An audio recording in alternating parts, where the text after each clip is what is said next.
Трамп обсуждает выход из НАТО, гласит пугающий американцев заголовок в газете «Нью-Йорк Таймс».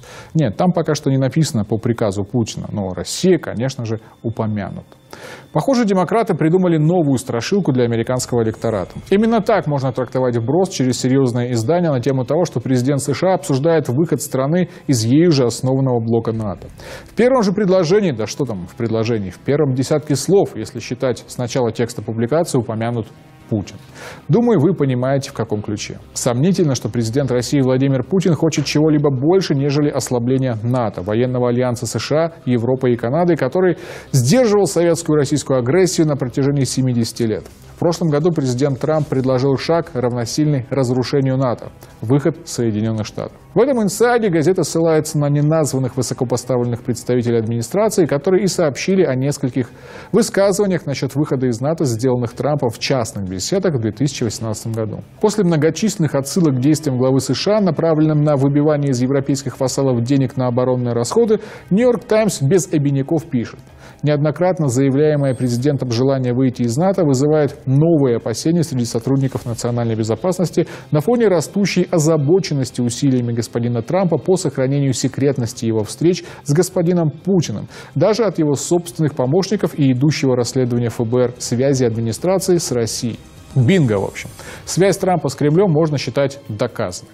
На деле, конечно, действия главы Белого дома полностью объяснимы внутриполитическими и психологическими мотивами. Мой друг и коллега Иван Данилов заметил по этому поводу, что Трамп ведет себя точно так же, как вел при заключении своих бизнес-сделок. Переговорная позиция американского лидера сводится к следующему принципу, который он отточил еще со времен работы в сфере нью-йоркской недвижимости. Трамп должен получить всю, вот вообще всю возможную выгоду.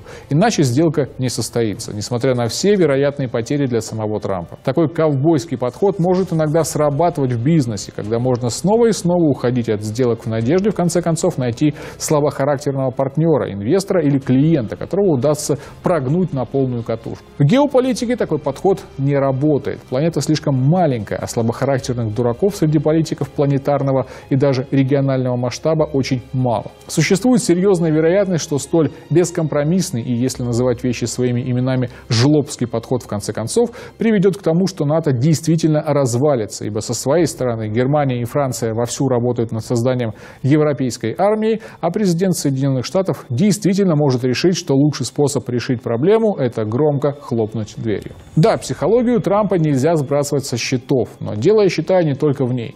Не стоит забывать, какую именно властную группу представляет глава США. Это изоляционисты из числа привязанных к реальным производствам магнатов.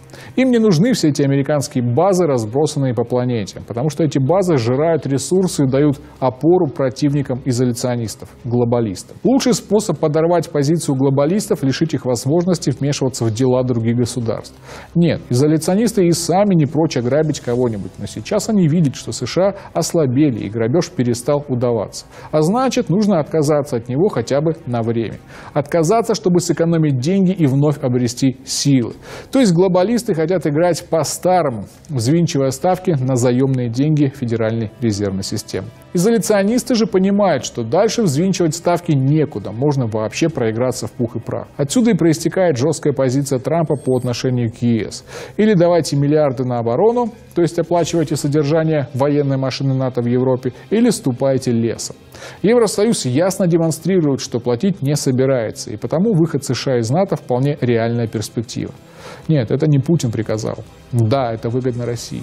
Но выгодно это и самим США. Но не той разжиревшей на 2 мировых войнах глобальной Америке, которая в итоге разворошила Ближний Восток и надорвалась, а той, где обитают пресловутые реднеки, жители американской глубинки. Не нужны им эти войны, потому что оттуда присылают домой обернутые звездно-полосатыми флагами гробы, а еще подсаженных на обезболивающие инвалидов, то есть готовых наркоманов. А нужно им, чтобы вновь работали заводы General Motors и Ford, чтобы американские компании не уничтожали рабочие места в интересах глобального бизнеса и прочее в таком духе. То есть интересы изоляциониста Трампа и его группы поддержки в этом полностью совпадают с интересами рядовых избирателей республиканцев. Я подозреваю, что они вообще не против железный занавес опустить и обстроиться стенами, причем не только со стороны Мексики, но и от Канады тоже. Нужно ли им это висящее гири на ноге НАТО? не нужно. Но виноват в том, что Америка облажалась в своей агрессивной внешней политике, конечно же, сами понимаете, кто? Путин. У инфантильных людей всегда виноват кто-то другой, но только не они сами.